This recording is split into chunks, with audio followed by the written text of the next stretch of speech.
Global markets continue to grapple with ongoing volatility, largely driven by escalating trade tensions and geopolitical uncertainty. At the heart of much of this is the evolving relationship between the United States and China. My next guest says what we're witnessing is a decoupling, one that spans economic influence, military power, and global strategic dominance. Roman Schweitzer is managing director at TD Cowen Washington Research Group, and he joins us now. Roman, it's good to see you.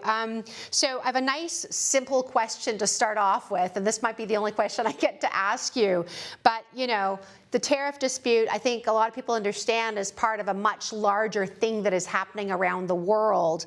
What do you see for the future of global balance of power and the future world order? Where are we going with this? What is the end state that could happen? Sure. Well, Kim, it's great to be with you, and as always. And you know, I have perhaps not jokingly referred to it as sort of New World disorder. You know, really, we have some of the fundamental economic and security underpinnings in multiple regions around the world, sort of all being reset, a hard reset almost, all at once. And you know, I know that the larger you know, global economic reset that the Trump administration, sort of the button they pushed on Liberation Day, has really influenced and impacted financial markets. There's a much broader, discussion going on about geopolitics and security, both in Asia and in Europe, even the Middle East. And so you see this all at once, and front and center in that is obviously when you have the largest and second largest economies in the world butting heads. That's going to cause a lot of waves. There's a lot of headlines flying, and I mean, this is, I guess, what I'm hoping to get from you is signal from noise. But we get, you know, tariffs on you, and then tariffs on you, and then, you know, open for a trade deal, not open for a trade deal. Negotiations have started, they've stopped. What do you see happening? Like, what do you think? And again, you know, where are we going with China and the U.S.? Where is it going to net out? Sure. Well, I think that one thing, you know, perhaps many of us have forgotten or purged from our memories was the sort of difficulty between the U.S. and China of getting to the phase one agreement in Trump 1. And so there was certainly some back and forth, but nothing in more tactical skirmishing using tariffs, nothing in sort of the thermonuclear versions that we have being used today with, you know, tariff rates, you know, above 100% and then being sort of ratcheted back and forth and applied on different sectors. But this is really sort of max pressure in terms of the tariff back and forth. And I think neither the U.S. or China are the same as they were, you know, call it, 8 years ago. And so both President Trump and President Xi are in different positions politically. The countries are in different positions economically.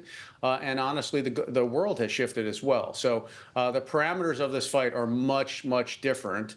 And while the large focus is on trade, again, as you referenced, and I contend that this is really about 21st century dominance in terms of you know, sort of the rules of the road in geopolitics, security, technology, and trade.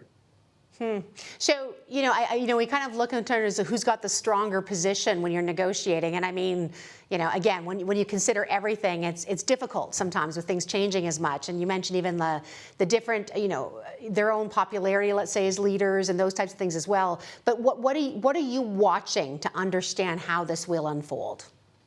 Sure. So, I mean, I think one of the things is, you know, as the leadership within the Trump administration at the cabinet secretary level, right? You've got varying, you know, I guess to use the phrase team of rivals, right? Differing views, different opinions within the White House.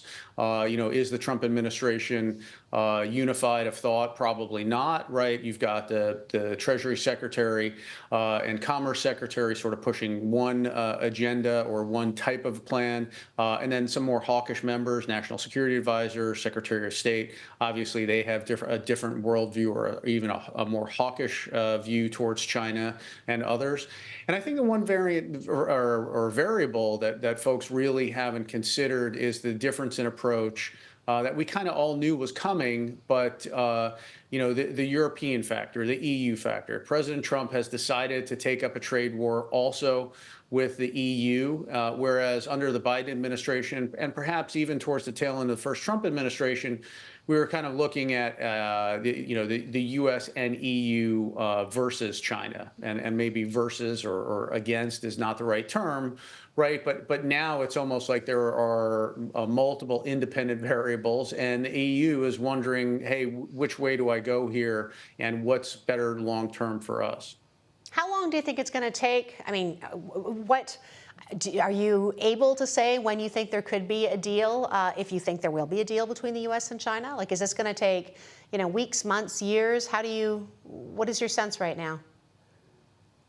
I think it's tough. I mean, I think does the Trump administration want a headline win that, sort of like phase one that then was never adhered to? I mean, but again, U.S. Trade Representative Jamieson Greer has talked about China's decision to not adhere to phase one, and of course there was COVID and other complicating factors that went along with that. So is there something measurable in terms of the trade deficit that can be achieved? But then again, we still have other issues, right? Such as TikTok, such as access to semiconductors, such as new areas such as rare earths and pharmaceuticals and other segments of the economy that weren't part of the discussion last term. And so I do think this idea of decoupling some critical areas where China has leverage over the U.S. economy and perhaps global economy is something that's going to continue, regardless of whether there's a sort of handshake deal within the next, call it 3 months, maybe. And that decoupling is really a feature, not a bug, of this ongoing relationship. I want to ask about Taiwan just before we head to break, but what is your latest thought on that? The last time I talked to you, I want to say it was a good 6 months ago, Roman, and I think it was in a slightly different place. Where do you see it playing out now? Well, the head of U.S. Indo-Pacific Command, Admiral Sam Paparo, testified to the Senate last week. He's the guy who would be in charge of defending Taiwan or fighting China, however you want to call it.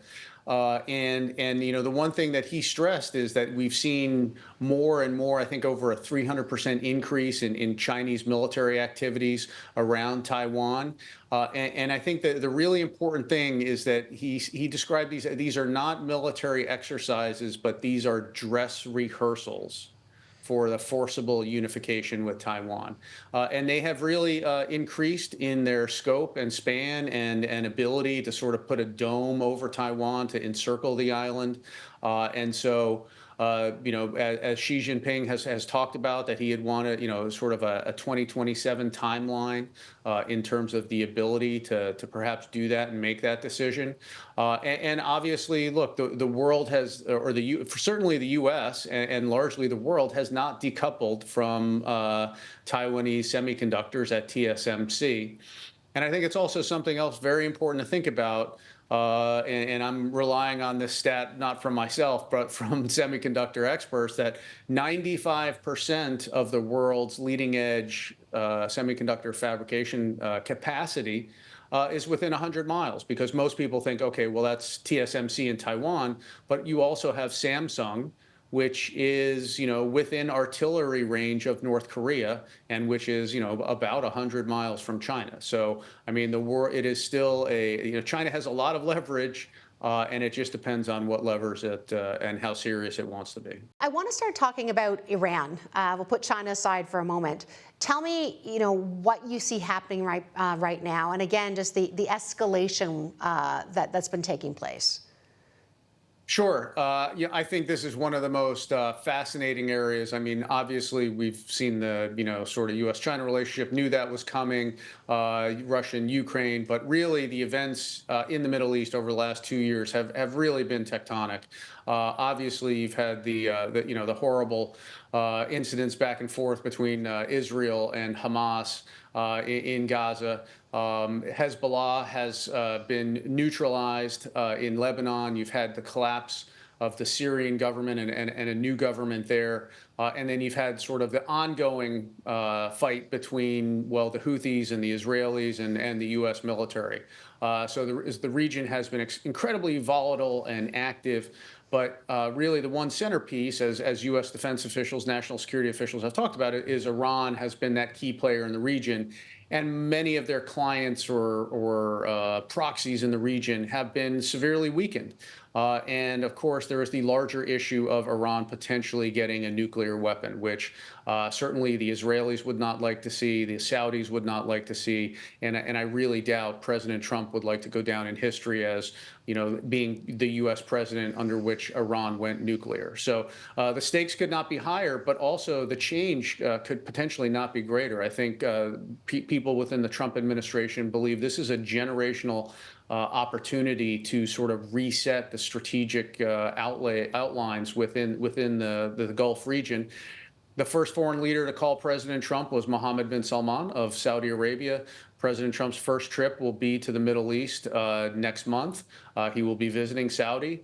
I'm not suggesting he's going to make a surprise visit to Iran like he did to North Korea to meet with Kim Jong-un. I think the emphasis for negotiations or some type of action will be at a premium over the next, call it 60 to 90 days. I think it's all fascinating. And like you said, these are generational resets in just almost all parts of the world. Hopefully, it can all happen at once in productive ways. But I want to ask you, though, before I let you go, about Ukraine, Russia, European defense spending, of course, which is moving up. But Sure. what is your latest and where we are at with that?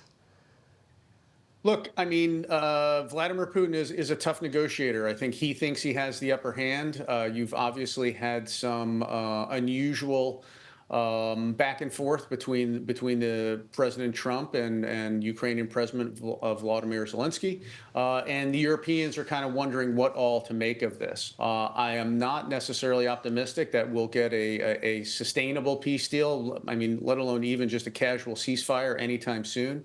It does seem like Putin is driving a hard bargain, or perhaps really has no serious intent to stop unless he is made to do so. Look, European defense spending is going up one way or the other, whether that's a distrust of Vladimir Putin or distrust of Donald Trump. Basically, 22 of 32 alliance members spend the 2% of GDP.